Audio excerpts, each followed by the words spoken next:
Hello দোস্ত, good morning, নমস্কার, welcome back to my channel. আশা করছি আপনারা সবাই ভালো আছেন আর আমিও আছি ভীষণ ভালো। কালকে আমি খারাপ ছিলাম, কালকে আমি ঝাড়গ্রামে হসপিটাল গেছিলাম, আজকে আমি ভীষণ ভালো আছি। কেন বলুন তো? বলবো না, সারপ্রাইজ আপনাদের জন্য। তো যাই হোক, আজকে ভিডিও এখন থেকে শুরু করছি, আপনারা সঙ্গে থাকুন, সাথে থাকুন আর পুরোটা দেখুন। আর ভালো লাগলে অবশ্যই লাইক কমেন্ট শেয়ার করে দেবেন। চ্যানেলে যারা আসছেন প্লিজ আমার চ্যানেলটিকে সাবস্ক্রাইব করে দেবেন। তো আজকে আমার বাড়িতে অনেক কাজ আছে, অনেক কাজ করতে হবে এবং একটু নিজেকে সাজিয়ে গুছিয়ে নিতে হবে। বিকেলে একটু পার্লার যাব, হেয়ার কাটিং করব, থ্রেডিং করাবো। না, এক্সটেনশন আমি করাই না, এসব আমি করাই না। তো মাঝে মাঝে থ্রেডিং করাই আর হেয়ার কাটিং করাই। তো এটাই আমাকে করতে হবে। বিকেলবেলা যাব, অনেকগুলো জামা কাপড় সেলাই করার আছে, কাটিং করে সেলাই করতে হবে আর নিজেকে একটু সুন্দর করে সাজিয়ে গুছিয়ে তুলতে হবে। সেই জন্যই তাড়াতাড়ি সব কাজ করে নিজের রূপচর্চা করতে বসবো। তো যাই হোক, সঙ্গে থাকুন, সাথে থাকুন, শুরু করছে, পুরোটা দেখুন প্লিজ। আর সারপ্রাইজটা জানার জন্য কিন্তু পুরো ভিডিওটা দেখতে হবে, না হলে পানি মেঘে না সব আশা। তো এখন সময় হচ্ছে 1:42 আর সকালবেলা মুড়ি টুড়ি খেয়ে কাচাকাচি করতে করতে এখন মানে সময় হয়ে গেছে 1:42। আর খাওয়া দাওয়া মানে টিফিন খাওয়া দাওয়া দেখাতে পারিনি। এই যে দেখুন, এই সব কেচেছি মোটামুটি। কালকেও রাত্রেবেলা কিছু কাজ করে নিয়েছি, যাবতীয় যা ছিল নোংরা জিনিস সব কিছু কেচে পরিষ্কার করে নিয়েছি।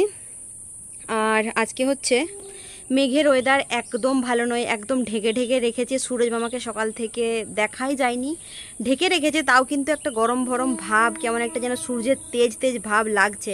তো সেই কারণে আমার এই যেগুলো কেচেছিলাম সেগুলো না প্রায় শুকনো হয়ে গেছে। এগুলো হচ্ছে সকাল সকাল কেচে মিলে দিয়ে গেছিলাম। এই শাড়িটা হচ্ছে আমাকে ফজি সাহেব মানে কিনে দিয়েছিল, কিনে দেওয়ার পরে 2-3 বার পরেছিলাম, আজকে কাচলাম, শাড়িটায় যা রং উঠলো মনে হলো যেন আজকেই সাদা হয়ে যাবে। তো যাই হোক, এই যে দেখুন সব কিছু কাচাকাচি করলাম, কাচতে কাচতে ঘর গোছাতে গোছাতে সব জিনিসপত্র বের করতে হয়ে গেছে 1:44 সময়। আবার নিচে গিয়ে এখন রুম মুছতে হবে, বাথরুম পরিষ্কার করতে হবে, স্নান করতে হবে। যাই হোক, ঢেকে রাখুক যাই করুক, আমার জিনিসগুলো যেন শুকনো হয়ে যায়, তাহলেই আমার শান্তি। না শুকনো হলে যে কি করব কি জানি। তো চলুন নিচে যাই, নিচে গিয়ে সব কাজ করি। তো নিচে এলাম, দেখুন সব জিনিসপত্র পড়ে আছে, এগুলোকে হচ্ছে আমাকে সব কৌটোর মধ্যে ভরতে হবে। ক্যামেরাটা কেমন দেখাচ্ছে না, এই যে এখন পরিষ্কার হলো। তো যাই হোক, এই জিনিসগুলোকে আমাকে সব কৌটোর মধ্যে ভরতে হবে। ফোনটা কি ফুটে গেল আমার, নাকি একটু ধুঁধলা ধুঁধলা কেমন কেমন দেখাচ্ছে। তো এই দেখুন সব জিনিস পড়ে আছে, এগুলোকে কৌটোর মধ্যে ঢোকাবো। তারপর হচ্ছে টেবিলের মধ্যে অনেক জিনিসপত্র বের করে রেখেছি, এগুলোকে ঠিক করব। তারপর হচ্ছে মেঝে মুছবো, তারপর হচ্ছে খাটের নিচে আবার কিছু পাতবো, সব কাজ করতে হবে। তো চলুন কাজ করে নিই। বাথরুমের দিকে গিয়ে আবার বাথরুমটা ক্লিন করতে হবে। ওহো, ফজি সাহেব যেন একটা কালো, যেন চায়ের দানা যেরকম হয় না, ওরকম দানাও যেন বাথরুমের মধ্যে না পড়ে থাকে। মানে ওর একদম যেন ঝকঝক তকতক করে, যেন খাবার ঢেলে দিলে খাবার খেয়ে নেওয়া যায়, ওরকম বাথরুম চাই। এত টাইলসওয়ালা চাই না, মানে এমনি নর্মাল মেঝে হলেও চলবে, কিন্তু যেন মেঝেটা একদম ঝকঝক চকচক করে। তো যাই হোক, কাজ করি, সব কাজ শেষ করি, পরে তখন দেখা হবে, আপনারা সঙ্গে থাকুন। তো এখন বাজে হচ্ছে 5:06 আর এই যে ওপরে এলাম, সব কাজকর্ম শেষ করে এখন এলাম আমি ওপরে। সব বেডশিটগুলো উল্টো দিকে ঘুরে গেছে, হাওয়ার চোটে না কিসের চোটে বলতে পারবো না। তো যাই হোক, আমি জামা কাপড়গুলো কুড়িয়ে নিই, আমার একটু বাজারে যাব, কুড়িয়ে তারপর দেখা হচ্ছে। তো এখন সময় প্রায় 6:37 মতো। ছাদে গেছিলাম জামা কাপড়গুলো নিয়ে ভাঁজ করে রেখে দিয়ে এখন একটু বেরোচ্ছি।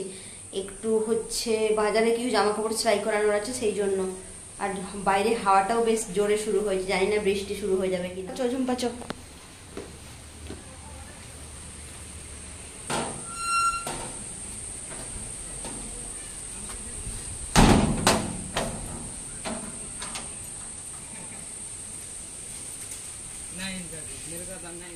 যাই হোক, এই যে যাচ্ছি তো, কিন্তু খুব জোরে হাওয়া শুরু হয়ে গেছে। হাই চুম্পা, ফোনটা আনিনি মনে হয়। ও দেখ, পাগল হয়ে গেছি আমি সত্যি। ইস, হাতে ফোন নিয়ে ভিডিও করছি, বলছি কি ফোন আনিনি।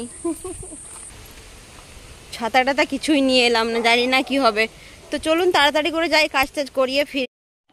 তো যাই হোক পার্লারে গেছিলাম, পার্লারে আমার থ্রেডিং এবং হেয়ার কাটিং হলো না, কারণ যে হচ্ছে পার্লারটা চালায় উনি হচ্ছে কোথায় বিয়েবাড়ি কোণে সাজাতে যাবে, সেই জন্য বলছে যে হবে না, কালকে এসো। তো যাই হোক পার্লারে হলো না দেখে এই দোকানে চলে এসেছি। এই দোকানে কিছু জিনিস নেওয়ার আছে, চুড়ি এটা ওটা শ্যাম্পু ট্যাম্পু নেওয়ার আছে। তো যাই হোক যখনই দোকানে পৌঁছালাম তখনই কারেন্টটা চলে গেল, আর চুড়িগুলো যখন কারেন্ট ছিল তখনই বেছে রেখেছিলাম। আর হাতে যে চুড়িগুলো পরেছি না, বড্ড শক্ত চুড়িগুলো, ভালো লাগছে না, তাই ভাবলাম এখানে একটু চুড়ি টুড়ি নিয়ে নিই। তো চুড়ি টুড়ি নিয়ে সেলাই দোকানে চলে এলাম। সেলাই দোকানে বেশ মোটামুটি ভালোই ভিড় ছিল, আর আমি বরাবর এই দোকানেই সেলাই করি, মানে যখন থেকে শ্যামচকে আছি তখন থেকেই এই দোকানেই সেলাই করি, আর দারুণ সেলাই করে, ভালোই লাগে। তো যাই হোক অন্য কোথাও সেলাই করি না, এখানেই সেলাই সব কিছু সেলাই করি। তো যেই কুর্তিটা ঝাড়গ্রামে কিনে এনেছিলাম ওই কুর্তিটাই এখন সেলাই হবে। অনেকক্ষণ থেকে বলছিলাম সেলাই করো, কিন্তু কিছুতেই করে দিচ্ছিল না, কারণ ভিড় আছে। এই যে এখন আমার জিনিসগুলো ধরেছে, এখন প্রায় 8টা বেজে গেছে, তো সেলাইগুলো তাড়াতাড়ি বাড়ি যাই। তো বাজারে গেছিলাম কেনাকাটা, জামা টামা সেলাই করে এক্ষুনি এলাম, আর এখন বেজে গেছে হচ্ছে 8টা 56। উফ, আজকে কেচে না জামা কাপড় কেচে সব নখগুলো ভেঙে গেছে। তো চলুন কি কি নিলাম একটু দেখিয়ে দিই, এমনিতে ভিডিওটা ঠিকঠাক করে করা হয়নি। জিনিসপত্রগুলো নিয়ে আসার সময় দিদিমার কাছে ঢুকেছিলাম, দিদিমা বলেছিল যে দুধ নিবি, কিন্তু আমি যেতে দেরি করে ফেলেছি, তার জন্য দিদিমা নাকি দুধ কাকে দিয়ে দিয়েছি। তো যাই হোক যা যা নিলাম দেখুন, এই যে আয়না চিরুনি, আয়না আমার ভেঙে গেছে। আর এটা হচ্ছে remover, nail polish remover, cleaner, এখানে একটা ছোট গলার চেন, এখানে দুটো টাপ, এখানে হচ্ছে ফেস ওয়াশ, গার্নিয়ার নিম ফেস ওয়াশটা ইউজ করি কিন্তু এখানে পাওয়া গেল না। এখানে হচ্ছে তুলো হোয়াইট টোন, এটা আমি অনেক বহু বছর ধরে এটা আমি ব্যবহার করি, বহু বছর, সেই কলেজে যখন পড়তাম, কলেজে কেন 11-12 যখন পড়তাম তখন থেকে এটা আমি ব্যবহার করি। আর এই যে সোনা নিয়েছি, সোনা চুড়ি। আসলে এই চুড়িগুলো না একদম মানে কি বলবো, হাতে চুড়ি পরে আছি না কি পরে আছি জানি না। আর এগুলো নিলাম। আর এদিকে হচ্ছে কন্ডিশনার, তারপর হচ্ছে নেল পলিশ, টিপ, তারপর হচ্ছে এগুলো কি আইব্রো পেন্সিল, ছোট গার্ডার, তারপর হচ্ছে এটা হ্যান্ড ওয়াশ, এটা হচ্ছে শ্যাম্পু, আর এটা হচ্ছে ভিট। তো আমার এই জিনিসগুলো দরকার ছিল, এখন নিয়ে নিলাম। আর ফজি সাহেব আসুক, ফজি সাহেব এলে তখন আরও বেশি করে নেব। আপাতত এই জিনিসগুলো আমার ঘরে ছিল না, তো তাই ভাবলাম নিয়ে আসি। আর বাইরে হচ্ছে প্রচণ্ড জোরে হাওয়া বইছে, ফোনটা তার আগে আমাকে চার্জ দিতে হবে। তো যাই হোক এগুলো নিয়ে এলাম। আর আর বলতে ভুলে গেছি, এই মগটা নিয়ে এলাম। আর এই জামা কাপড়গুলো হচ্ছে সেলাই করলাম, এগুলো ছিঁড়ে গেছিলো, ভালো জামা কাপড়গুলো ছিঁড়ে গেছিলো, তো সেলাই করেই পরতে হবে। আমি এত ভিআইপি নই, ঠিক আছে, যে একটা ছিঁড়ে গেলে একটা ফেলে দেবো, একটু ছিঁড়েছিল তাই সেলাই করে নিয়ে এসেছি, এগুলো এবার পরবো। আর এটা হচ্ছে আমার নতুন কুর্তি ছিল, এটাকে একটু ফিটিংস করার ছিল, তো এটা ফিটিংস করে নিয়ে এসেছি। আর এটাও নিয়েছি। তো যাই হোক বিয়ের আগে বাবার যখন ছত্রছায়ায় ছিলাম তখন হচ্ছে বহু কিছু করেছি, মানে এটা নেব না, এটা পরবো না, এটা না, কিন্তু আসল কথা পরিস্থিতি মানুষকে না ম্যাচিওর করে দেয়, পরিস্থিতি মানুষকে বড় করে দেয়। তো যাই হোক অনেক কিছু শিখছি, আগে হয়তো আরও অনেক কিছু শিখবো।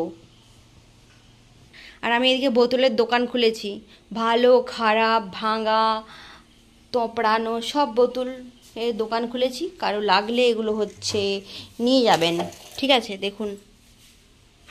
আর বালিশের কভারগুলোকে খুলে ফেলেছি, কারণ ওগুলোকে কেচেছিলাম। হ্যাঁ, বাইরের দিকের কি অবস্থা আপনাদেরকে একটু দেখাই,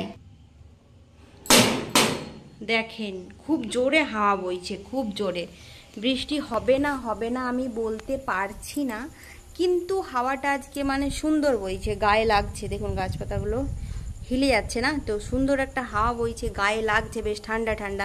বৃষ্টি যদি হয়ে যায় তাহলে তো ভালোই হবে, রাত্রেবেলা ঘুমটা হবে, ফ্যানও চালাতে হবে না, কুলারও চালাতে হবে না, এমনিতেই শান্তিতে প্রকৃতির ঠান্ডা হাওয়ায় শান্তিতে ঘুমোবো। তো চলুন একটু চা করি, খাই, পরে দেখা হচ্ছে। আর ফোনটা একটু চার্জে দিয়ে দিই, নাহলে কারেন্ট চলে গেলে তো সর্বনাশ হয়ে যাবে। 9টা বাজে, 9টা। এই যে একটু চা করলাম, আর এই যে ভাইঝিকে হচ্ছে মুড়ি দিলাম, ও মুড়ি খেলো। আর একটু দেরি করে 10টা, সাড়ে 10টা, 11টার দিকে আমরা ভাত খাবো। এই যে এখানে হচ্ছে চাটা এবার খেয়ে নিই, চা আর 4টে বিস্কুট, তারপর ভিডিও এডিট করে ভিডিওটাকে ছাড়বো, তারপর যা হয় হবে। দুপুরের আলুর ঝোল ভাত আছে, ডিমগুলো তো খেয়ে নিয়েছি, শুধু আলুগুলো পড়ে আছে। তো যাই হোক ওই একটু একটু ভাত খেয়ে নেবো। তো চলুন চাটা খাই এখন। তো যাই হোক বাজারের সব কাজ শেষ করে ঘরে এসে চা খেলাম, আর এখন বেজে গেছে প্রায় হচ্ছে 9টা সাড়ে 9টা মতো। বাপরে যা ক্লিপটায় খালি চুল ছিঁড়ে আছে। তো যাই হোক কদিন ধরে কাজের চোটে ভালো করে ভিডিও করতে পারছি না, সময় মতো ভিডিওগুলো দিতে পারছি না, কিন্তু তাও দিচ্ছি, সময় মতো দিতে পারছি না কিন্তু তাও দিচ্ছি। আর ভেবেছিলাম থ্রেডিং করাবো, হেয়ার কাটিং করাবো, কিন্তু ওই পার্লারের যে মহিলাটি উনি হচ্ছেন কোনো বিয়ে বাড়িতে হচ্ছে মেকআপ করতে যাবে, সেই জন্য আমার করে দিল না। বলছি যে কালকে তুমি 10টার পরে আসো বনু, তোমার খারাপ লাগলেও আমার কিছু করার নেই। তো যাই হোক আগে থেকে বিয়ে বাড়িতে উনাকে হয়তো কেউ বুক করে রেখেছে, উনি কি আর আমার জন্য সময়টা একটা মানে 30-40 টাকা বা 100 টাকার জন্য কেন সময়টা নষ্ট করবে, তাই না? তাই আমিও চলে এলাম, আর আমি আর পিছনে জোর করিনি, ফোর্স করিনি। তো যাই হোক পার্লারের কাজটা হয়নি, কিন্তু যাবতীয় আর বাকি যা কাজ ছিল হয়ে গেছে। আর একটা জিনিস ভুলে গেছি, যেটা হচ্ছে ওষুধ আনতে ভুলে গেছি। তো যাই হোক আজকে ভিডিও এই পর্যন্তই। ভালো লাগলে অবশ্যই লাইক কমেন্ট শেয়ার করে দেবেন। চ্যানেলে যারা নতুন আসছেন আপনাদের কাছে রিকোয়েস্ট আমার চ্যানেলটিকে সাবস্ক্রাইব করে দেবেন। তো টাটা দোস্ত, কালকের ভিডিওতে নেক্সট ব্লগে দেখা হচ্ছে। ততক্ষণ আপনারা এই গরমের মধ্যে ভালো থাকবেন, সুস্থ থাকবেন। আর আজকে কিন্তু আজ থেকে নাকি বৃষ্টি শুরু হওয়ার কথা ছিল, কিন্তু হয়নি, কিন্তু দারুণ হাওয়া বইছে। তো যাই হোক এই যে এটাকেই ফিটিংস করে নিয়ে এসে পরে নিয়ে বসে আছি। তো কেমন লাগছে অবশ্যই কমেন্টে বলবেন, কেউ তো কমেন্ট করেই না, তাও বলে দিলাম। তো যাই হোক টাটা, নেক্সট ব্লগে দেখা হচ্ছে।